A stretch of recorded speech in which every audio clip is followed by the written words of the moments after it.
नमस्कार दोस्तों, आज हम देखेंगे कि फाल्गुन शुक्ल पक्ष की एकादशी है और इसको जो है आंवल की एकादशी भी कहा जाता है, यानी आंवला की एकादशी। आज इस वीडियो के माध्यम से मैं ये जानकारी आपको दूंगा कि देखिए, आए दिन जो है व्रत और त्योहार हमारे देश में लगे रहते हैं और ये व्रत जो है खास तौर से महिलाओं के लिए बनाए गए।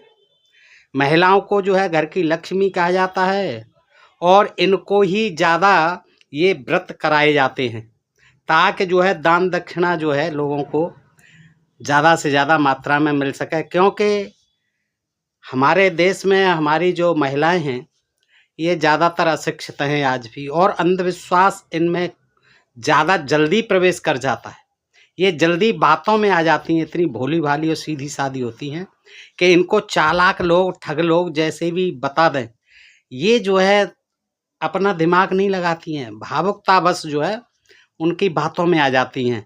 तो दोस्तों, यही कारण है कि आए दिन कोई न कोई व्रत जो है इन महिलाओं के लिए बनाया गया है और ये भी बताया गया कि जो पाप करते हैं, चाहे महिलाएं हों चाहे पुरुष हों, जो पाप करते हैं उनको ये व्रत करने से सारे पापों से वो मुक्त हो जाते हैं। तो यही जो है उनके हृदय में धारणा बैठ गई है और फिर लालच भी दी गया है, स्वर्ग मिलेगा, वैकुंठ मिलेगा, ये मनोकामना पूरी हो जाएगी, संतानहीन जो है वो पुत्रवती हो जाएगी, जो निर्धन है उसके घर में लक्ष्मी दौड़ पड़ेगी। मतलब इस तरह के लालच दिए हुए हैं दोस्तों। और आज जो आंवल की एकादशी है उसके पीछे तो बहुत ज़बरदस्त अंधविश्वास है दोस्तों। आपने सुना होगा कि जैसे रुद्राक्ष जो है वो शिव जी के आंसू से बना, रुद्राक्ष का वृक्ष, शिव जी के आंसू गिरे वहाँ रुद्राक्ष के वृक्ष उगाए, और इसीलिए देखिए उसका कितना बड़ा महत्व बता दिया है और कितना उसका व्यापार होता है रुद्राक्ष का। ऐसे ही आंवला, आज के दिन जो है आंवला इतना बिकेगा, बेभाव बिकेगा, और उसके पेड़ों की भी आज पूजा होगी। क्यों होगी कि दोस्तों, इन पुराणों में, इन धर्म शास्त्रों में, इन पौधों के बारे में भी, इन वृक्षों के बारे में भी ऐसी ऐसी बातें लिख दी हैं कि अंधविश्वासी जनता जो है सहज यकीन कर लेती है और पूजा पाठ में लग जाती है। तो दोस्तों, इसी तरह से आज की जो आंवल की एकादशी है उसकी पूजा क्यों करनी चाहिए, क्या, कहाँ से ये वृक्ष आया, किस देवता के थूक से आया दोस्तों, ये मैं बताता हूँ और पुराणों के हवाले से बताता हूँ दोस्तों आपको। देखिए, ये पद्म पुराण है, पद्म पुराण, ये जो है संक्षिप्त पद्म पुराण, गीता प्रेस गोरखपुर है दोस्तों, और इसी में उत्तराखंड में ये कथा आती है, मैं सुनाता हूँ। और दोस्तों, जैसा कि आप जानते हैं, ये ब्रह्मा जी हुए या फिर विष्णु जी हुए या फिर श्री कृष्ण जी हुए, इन लोगों को आधार बना करके, इन देवी देवताओं को आधार बना करके ये कथा कहानियाँ जो है जनता में प्रचलित कर दी गई हैं इनमें लिख लिख के। तो दोस्तों, इसमें भी ऐसा ही है। भगवान श्री कृष्ण से युधिष्ठिर ने पूछा है, युधिष्ठिर महाराज पूछते हैं कि श्री कृष्ण भगवान से कि अब आप फाल्गुन शुक्ल पक्ष की एकादशी का नाम और महात्म बताने की कृपा कीजिए। धंधा ब्राह्मणों का है और बताते ये कृष्ण हैं, विष्णु हैं, ब्रह्मा हैं। युधिष्ठिर महाराज जैसे तमाम महाराज जो है पूछते हैं और फिर ये ज्ञान दिया जाता है दोस्तों। क्या कहते हैं? अब भगवान श्री कृष्ण बोले, देखिए क्या बोले, महाभाग धर्मनंदन सुनो, तुम्हें इस समय वह प्रसंग सुनाता हूँ जिसे राजा मानधाता के पूछने पर महात्मा वशिष्ठ ने कहा था। अब देखिए, वशिष्ठ का बताया हुआ मानधाता को, वो ज्ञान जो है श्री कृष्ण युधिष्ठिर को दे रहे हैं दोस्तों। फाल्गुन शुक्ल पक्ष की एकादशी का नाम आमल की है। इसका पवित्र व्रत विष्णु लोक की प्राप्ति कराने वाला। देखिए, कृष्ण जी जो है विष्णु लोक की बात कर रहे हैं। कृष्ण विष्णु लोक की प्राप्ति कराने वाला है। कौन कह रहा है? श्री कृष्ण। किससे कह रहे हैं? युधिष्ठिर से। तो ये जो है कैसे, अब पूछते हैं कि पृथ्वी पर आमल की उत्पत्ति किस प्रकार हुई। अब देखिए, श्री कृष्ण जो है कह रहे हैं, लेकिन वहाँ वशिष्ठ जी भी कह रहे हैं, तो वशिष्ठ जी की कही हुई और ये सुना रहे हैं श्री कृष्ण जी युधिष्ठिर को। तो कहते हैं कि पृथ्वी पर आमल की उत्पत्ति, यानी आंवला वृक्ष की उत्पत्ति किस प्रकार हुई यह बताता हूँ। आमल की महान वृक्ष है जो सब पापों का नाश करने वाला है। देखिए, वृक्ष भी पापों का नाश करने वाले होते हैं। देखिए, आमल की महान वृक्ष है जो सब पापों का नाश करने वाला है। आप देखिए पीपल का वृक्ष है, अशोक का वृक्ष है, बट वृक्ष है, और ये सारे आमल वृक्ष है। सबका अपना अपना जो है आयुर्वेद में महत्व है दोस्तों। सब वनस्पतियों का महत्व, छोटी सी वनस्पतियों का भी हमारे जीवन रक्षा के लिए औषधियों में बड़ा महत्व है। इसी तरह से कहते हैं कि आमल की महान वृक्ष है। लेकिन अब पाप पुण्य से क्या संबंध है? पाप हम कर रहे हैं, वृक्ष को क्या लेना देना है? तो वो कहते हैं जो सब पापों का नाश करने वाला है। पाप हम करें और हमारा जो आंवला का वृक्ष है वो हमारे सब पापों का नाश करने वाला है। भगवान और कैसे पैदा हुआ दोस्तों? भगवान विष्णु के थूकने पर उनके मुख से चंद्रमा के समान कांतिमान एक बिंदु प्रकट हुआ।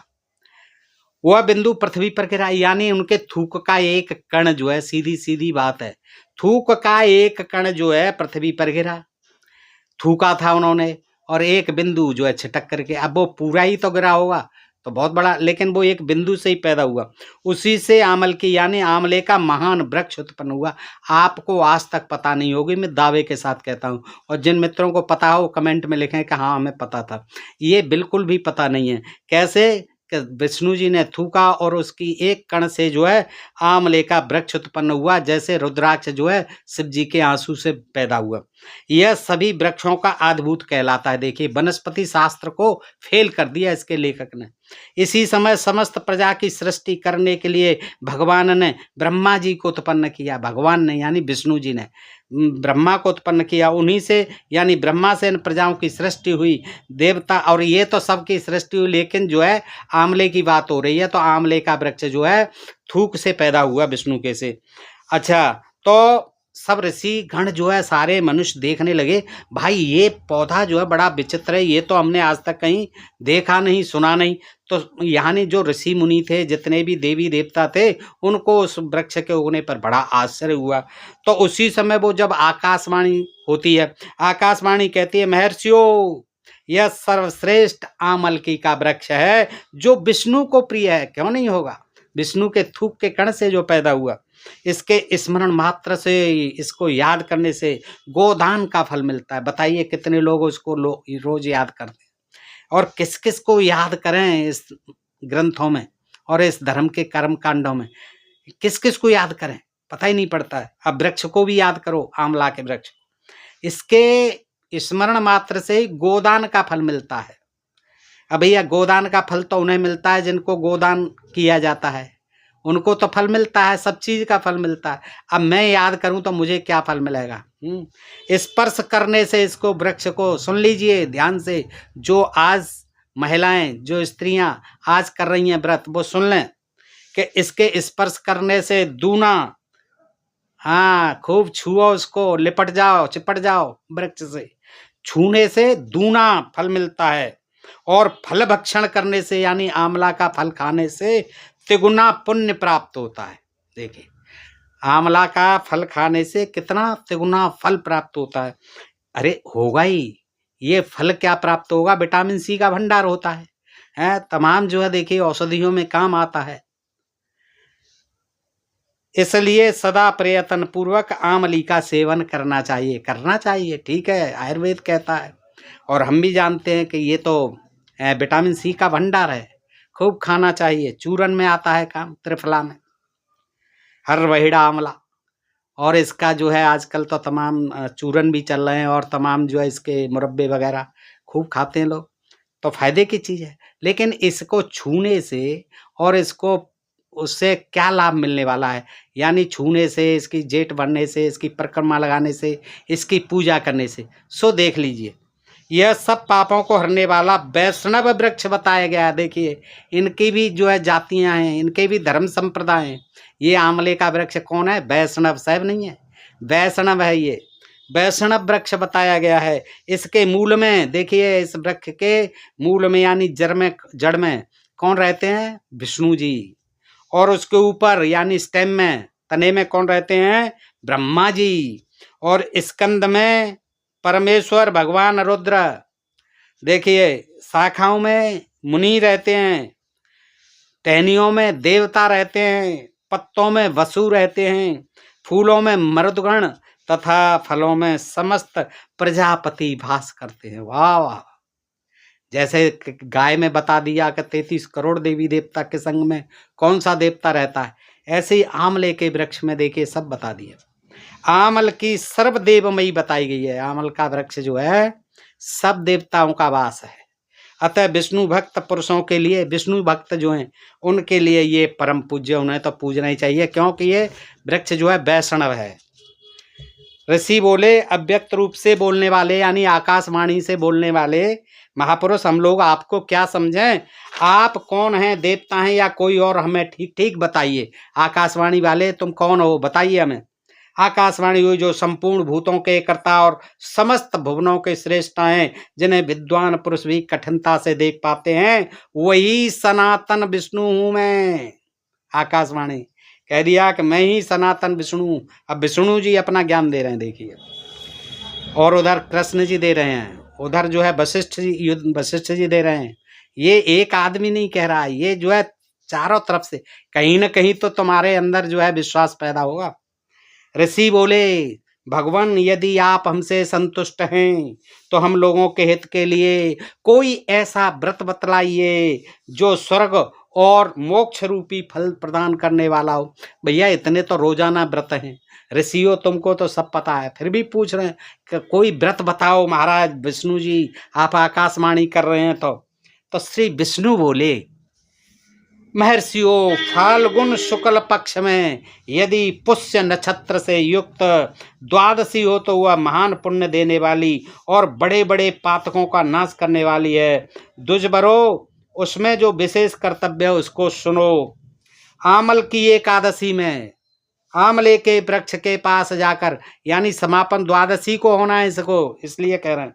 तो पहले सुन लो, एकादशी में क्या करना है? आमल की एकादशी में विष्णु जी बता रहे हैं वो आकाशवाणी से, किनको? ऋषियों को। वहाँ कृष्ण जी बता रहे हैं दुष्ट को, देखिए वशिष्ठ जी मानधाता को बता रहे हैं कि आमल की एकादशी में आमले के वृक्ष के पास जाइए और वहाँ रात्रि में जागरण करिए। रात्रि में, रात्रि भर, अब जंगल में हो कहीं, जाओ जंगल में सब, वहाँ रात्रि में डेरा डालो उसके नीचे और वहाँ जा कर के जागरण करो। इससे मनुष्य सब पापों से छूट जाता है, सब पाप से। अब जो पाप कर रहे हैं उन लोगों को ये करना चाहिए, लेकिन जो पाप नहीं करने चाहिए उन्हें उनकी चिंता नहीं करनी चाहिए। है आमले का वृक्ष जंगल में खड़ा है, भाई क्या लेना देना है, रोज खड़ा रहता है। एकादशी में जाओ, यहाँ अपना घर छोड़ करके ताला लगा के यहाँ सारा निकाल ले जाएंगे चोर, जो है सब पाप धुल जाएंगे हमारे, तो सब पाप कट जाएंगे। है तो निकाल ले जाएंगे जो है सारा, जो हमारा क्या बेतुकी बातें बताते हैं। जाइए वहाँ रात्रि जागरण करिए और इससे मनुष्य सब पापों से छूट जाता है और सहस्र गोदानों का फल प्राप्त करता है, गैया दान का फल प्राप्त करता है, हजारों का, एक रात्रि जागरण करने से। विप्रगण, ब्राह्मणों, यह व्रतों में उत्तम व्रत है जिसे मैंने तुम लोगों को बताया, ध्यान से सुन लो और ये करना शुरू कर दो। कौन कह रहा है? विष्णु जी आकाशवाणी के रूप में। तो फिर उन्होंने ब्राह्मणों से कह दिया कि विप्रगण जाओ, यह उत्तम व्रत बताइए, सबको करिए और कराइए, यह मैंने तुम लोगों को बताया है। ऋषि बोले, भगवान इस व्रत की विधि तो बतला दो, अभी तो आपने कुछ भी नहीं बतलाया है। यह कैसे पूर्ण होता है और इसके देवता, नमस्कार और मंत्र कौन से बताए गए हैं महाराज? उस समय स्नान और दान कैसे किया जाता है? ये जरूरी बात तो बताओ, स्नान और दान कैसे किया जाता है? पूजन की कौन सी विधि है और उसके लिए मंत्र क्या है? विष्णु जी इतनी तो बताओ और बात जो है पूरी बात बताओ। इन सब बातों का यथार्थ रूप से वर्णन कर दीजिए। भगवान विष्णु ने कहा, दुष्बरो, इस व्रत की जो उत्तम विधि है उसे कान लगा करके सुनो। एकादशी को प्रातः काल दांतों को कुल्ला करिए, मंजन करिए और संकल्प करिए कि हे पुंडरीकाक्ष, हे अच्युत, मैं एकादशी को निराहार रहकर दूसरे दिन भोजन करूंगा, द्वादशी को आप मुझे शरण में रखें। ऐसा नियम लेने के बाद, ऐसा नियम कर लिया जिसने, तो पतित, चोर, पाखंडी, दुराचारी, मर्यादा भंग करने वाले, गुरु पत्नी के साथ समागम करने वाले मनुष्यों से वार्तालाप नहीं करे। अब वार्तालाप कहाँ करेगा? रात में महाराज सब सो जाते हैं। हैं, रात में ही तो करना है ये, दिन में जो है नहा लिया धो लिया। अब जो है मान लो बीच में दिन में कोई मिलता है ऐसा व्यक्ति, चोर मिल जाए, पतित मिल जाए, पाखंडी, दुराचारी, मर्यादा भंग करने वाला, गुरु पत्नी से समागम करने वाला, उन मनुष्यों से वो बात नहीं करे कि आज तो भाई मुझे एकादशी अमल की व्रत रहना है। अपने मन को बस में रखते हुए नदी में, पोखरे में, कुएं पर अथवा घर में ही स्नान करे। स्नान के पहले शरीर में मिट्टी जरूर पोत ले और मृत्तिका लगाने का मंत्र पढ़ ले। अश्वक्रांते रथक्रांते विष्णुक्रांते वसुंधरे मृत्तिके हरमे पापम जन कोटियाम समर्जितम। वसुंधरे तुम्हारे ऊपर अश्व रथ चला करते हैं, और ऐसे कह करके ये श्लोक जो है मिट्टी पोत ले तब नहाए। और फिर विद्वान पुरुष को चाहिए, ये सब करने के बाद विद्वान पुरुष को चाहिए कि वह परशुराम जी की, अब देखिए यहाँ परशुराम जी आ गए और विष्णु जी ज्ञान दे रहे हैं। विद्वान पुरुष को चाहिए कि वह परशुराम जी की सोने की प्रतिमा बनवाए। किसकी? परशुराम महाराज की। काहे की प्रतिमा? सोने की प्रतिमा। अपनी शक्ति और धन के अनुसार, पॉकेट के अनुसार, जितना पॉकेट अलाउ करे उसके बराबर वजन की, धन के अनुसार 1 या आधे माह से सुवर्ण की होनी चाहिए। स्नान के पश्चात घर जाकर पूजा और हवन करे। इसके बाद सब प्रकार की सामग्री लेकर आमले के वृक्ष के पास जाए। वहाँ पंडित जी तैयार बैठे मिलेंगे। वहाँ वृक्ष के चारों ओर जमीन झाड़ बुहार लीप पोत कर शुद्ध करे। शुद्ध की हुई भूमि में मंत्र पाठ पूर्वक, अब मंत्र पाठ तो पंडित जी करेंगे, जल से भरे हुए नवीन कलश की स्थापना करे। कलश में पंचरत्न और दिव्य गंध आदि छोड़ दे। श्वेत चंदन से उसको चर्चित करे। ये ब्राह्मणों के लिए यह क्रिया विधि। कंठ में फूल की माला पहनाए। ब्राह्मणों को सब प्रकार के, और परशुराम जी महाराज को सब प्रकार के धूप की सुगंध फैलाए। जलते हुए दीपकों की श्रेणी सजा कर रखे, यानी वहाँ जो है जंगल में मंगल कर दे, जगमग कर दे रात में। और पूजा के लिए नवीन छाता भी लेके जाए, नया छाता, जूता और वस्त्र भी मंगा कर रखे। कलश के ऊपर एक पात्र रखकर उसे दिव्य लाजों यानी खीलों से भर दे। फिर उसके ऊपर सुवर्ण में परशुराम जी की मूर्ति की स्थापना करे। विशोकाय नमः कहकर उनके चरणों की, विश्वरूपणे नमः से दोनों घुटनों की, उग्राय नमः से जांघों की, दामोदराय नमः से कटभाग की, पद्मवानाय नमः से पद्मनान भाय नमः से उदर की, और श्री वत्स धारणे नमः से बक्षस्थल की, चक्रणे नमः से बाई भाग की, गदने नमः से दाई भाग की, बैकुंठाय नमः से कंठ की, यज्ञ मुखाय नमः से मुख की, विशोक निधे नमः से नासिका की, वासुदेवाय नमः से नेत्रों की। इस तरह से सबकी पूजा करे हर अंग की। नमस्ते देव देवेश जामदग्न्यम नमो वस्तुते गृणानर्दिम्यम दत्तमामलिक्याम युतम। हरे 47-57 श्लोक। देवेदेश्वर जमदग्न श्री विष्णु भगवान, जमदग्नि नंदन श्री विष्णु स्वरूप परशुराम जी, आपको नमस्कार है, नमस्कार है। आमले के फल के साथ दिया हुआ मेरा यह अर्घ ग्रहण कीजिए।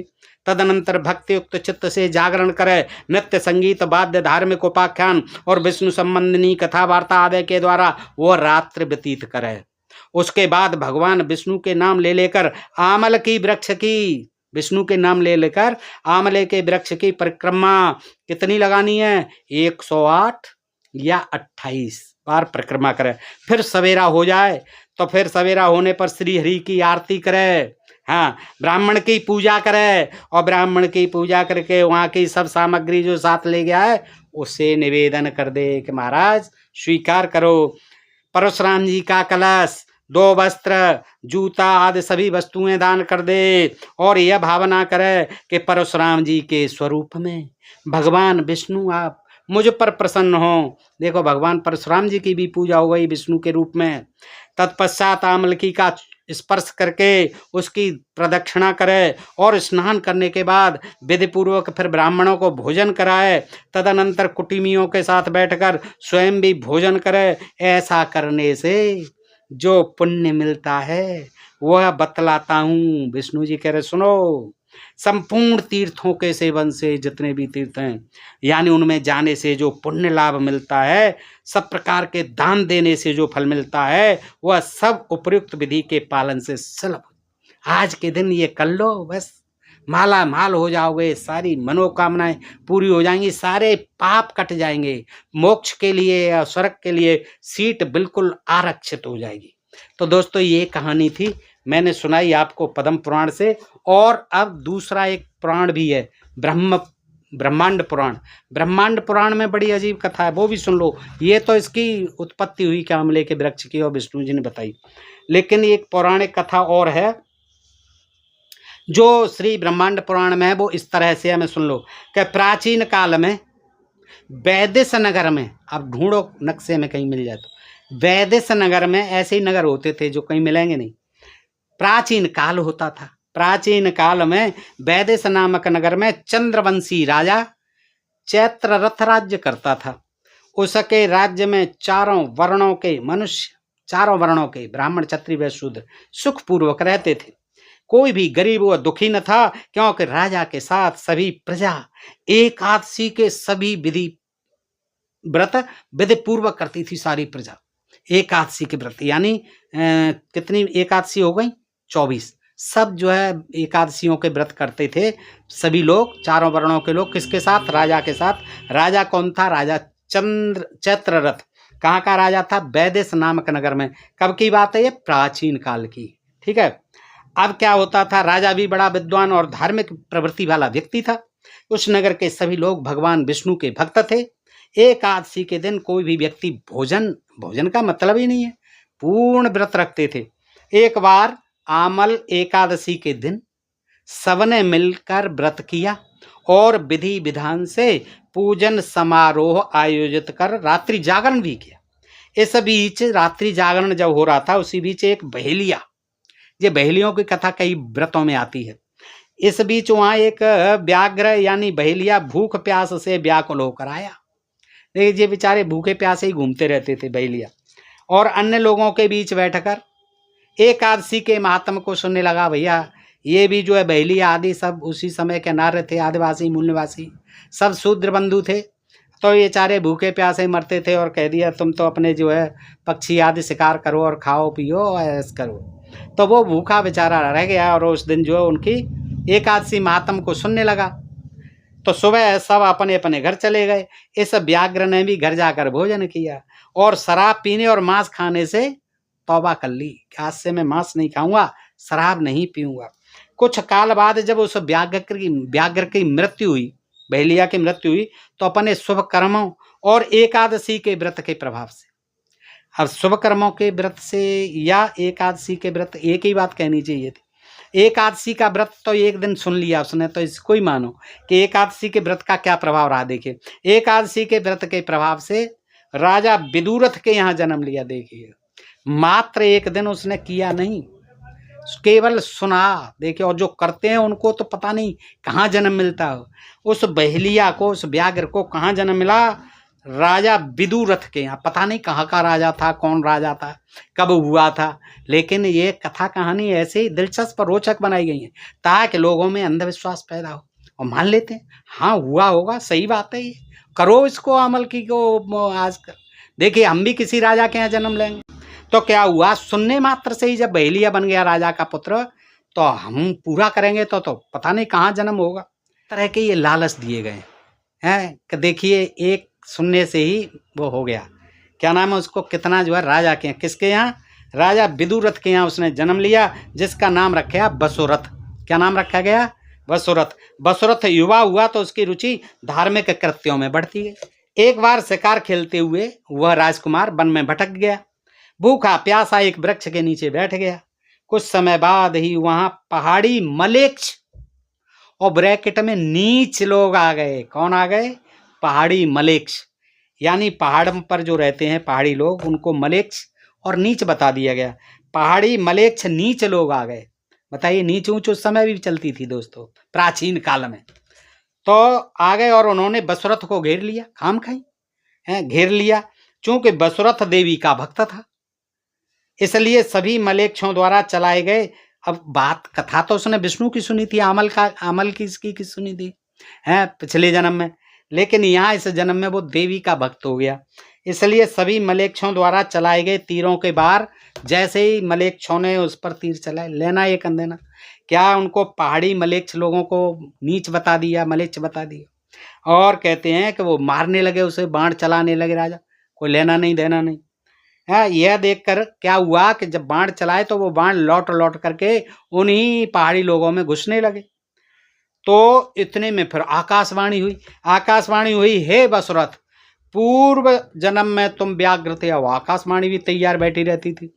उसने कहा, हे बसरथ, पूर्व जन्म में तुम व्याघ्र थे, आमल एकादशी के व्रत के पुण्य प्रभाव से तुम्हारी रक्षा देवी द्वारा हुई है।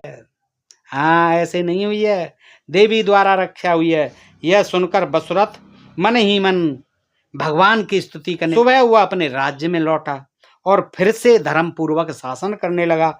उसने शिकार कर जीवों की हत्या करने का विचार सदैव के लिए त्याग दिया। तो दोस्तों, सदैव के लिए त्याग दिया उसने जीवों की हत्या। अरे राजकुमार था, उसे जीव की हत्या से क्या लेना देना, वो व्याघ्र थोड़ी ही था। इस जन्म में तो राजकुमार हो गया था, तो अगला जन्म, पिछला जन्म और ये सब पाप पुण्य स्वर्ग नरक की कहानियाँ। दोस्तों, इन्हीं व्रतों की ये कथा कहानियों के प्रभाव में ये भोली भाली जनता आ जाती है और ठगी जाती है, चली जाती है।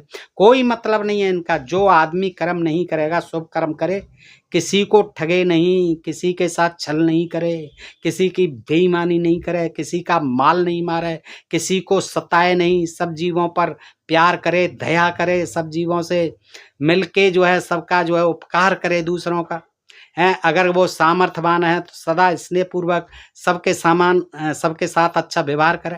ये सबसे बड़ा इंसानी धर्म है, ये सबसे बड़ा मानव धर्म है। और ना कहीं बैकुंठ है, ना कहीं नरक है। बैकुंठ और नरक सब यही हैं और आप लोग भोग रहे हैं और आगे भी भोगेंगे। जो व्यक्ति जैसा कर्म करता है, कोई IAS IPS ऑफिसर बन जाता है, कोई नेता बन जाता है, कोई प्रधानमंत्री बन जाता है, कोई राष्ट्रपति बन जाता है, तो ये पूर्व जन्मों के उससे नहीं बनते हैं। ये सब यहाँ उन्होंने कर्म किए हैं, चुनाव लड़े हैं, जनता में विश्वास पैदा किया है। IAS IPS ने बड़े बड़े कंपटीशन फाइट करे हैं, कोचिंग करी हैं, दौड़ धूप करी है, उन्होंने मेहनत की है, परिश्रम किए हैं, पैसा फूंका है। ऐसे ही थोड़ी बने हैं। किसान गल्ला पैदा करता है, पूरे वर्ष जो है मेहनत करता है, बीज बोता है। ये व्रत करने से और इनसे फल पैदा हो जाए, सिंचाई बगैर और इसके मेहनत के बगैर अगर अनाज पैदा हो जाए तो कोई क्यों करे? फिर तो इन व्रतों में लगे रहे। पढ़ाई लिखाई क्यों करें लोग जो है? तो घरों में रहती हैं गृहिणियाँ, वो ज़्यादा इन चक्करों में फंसती हैं। पुरुषों को भी कोई लेना देना नहीं है, वो भी अपनी नौकरी आदि तमाम व्यापार रोजगार और मेहनत मजदूरी के लिए जाते हैं दिन में। लेकिन ये जो है आपने खुद देखा होगा दोस्तों, मैं अपनी तरफ से नहीं कह रहा, आप इर्द गिर्द भी देखते होंगे कि जितने ये व्रत बनाए हैं सब महिलाओं के लिए बना दिए हैं। महिलाएं जो है जल्दी इनकी बातों में आ जाती हैं दोस्तों। और ये जो है इस तरह से अंधविश्वास और पाखंड का एक जबरदस्त नेटवर्क हमारे देश में काम कर रहा है दोस्तों। इन कथा कहानियों को पढ़ो और इनकी सच्चाई देखो, आप स्वयं सोचेंगे कि कहाँ बताइए थूक से पैदा कैसे हो जाएगा आंवले का वृक्ष।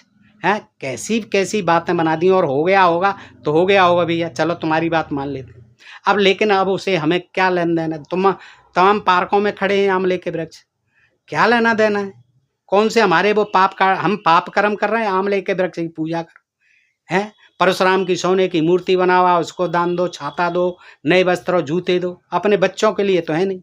अब तुम्हें हम कहाँ से दें? सोना जो है 60,000 रुपये 10 ग्राम का भाव है, कहाँ से ला के देगा गरीब आदमी? अरे अपने लिए ही नहीं है भाई। तो दोस्तों, इस तरह से अंधविश्वास से निकलिए। अपनी जो घर में माँ बहन बेटियां उनको समझाइए कि इनमें कुछ नहीं रखा है। बच्चों को पढ़ाइए लिखाइए, अपने घर परिवार को शिक्षित बनाइए, तरक्की करिए। देश जो है आगे बढ़ेगा, विकसित देश बनेगा। वैज्ञानिक चेतना, मानववादी चेतना, समतामयी भाव अपने अंदर पैदा करो दोस्तों। आज मैं इतना ही कहूँगा। बताइए आपको प्रसंग कैसा लगा? अच्छा लगा हो तो मित्रों को अधिकाधिक शेयर करें। फिर मिलते हैं ऐसे ही किसी प्रसंग के साथ अगले वीडियो में। तब तक आप सब मित्रों का हृदय से आभार, नमस्कार, जय भीम, जय भारत, नमो बुद्धाय दोस्तों।